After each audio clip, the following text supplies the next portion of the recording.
চিত্ত যেথা ভয় শূন্য, উচ্চ যেথা শির, জ্ঞান যেথা মুক্ত, যেথা গৃহের প্রাচীর আপন প্রাঙ্গণ তলে দিবস সর্বরি, বসুধারে রাখে নাই খণ্ড ক্ষুদ্র করি। যেথা বাক্য হৃদয়ের উৎস মুখ হতে উচ্ছ্বসিয়া ওঠে, যেথা নির্বারিত স্রোতে দেশে দেশে দিশে দিশে কর্মধারা ধায়, অজস্র সহস্রবিধ চরিতার্থতায়,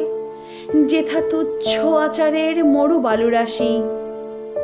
বিচারে স্রোত পথ ফেলে নাই গ্রাসী, পৌরসেরে করেনি শতধা, নিত্য যেথা তুমি সর্বকর্ম চিত্তানন্দ নেতা, নিজ হস্তে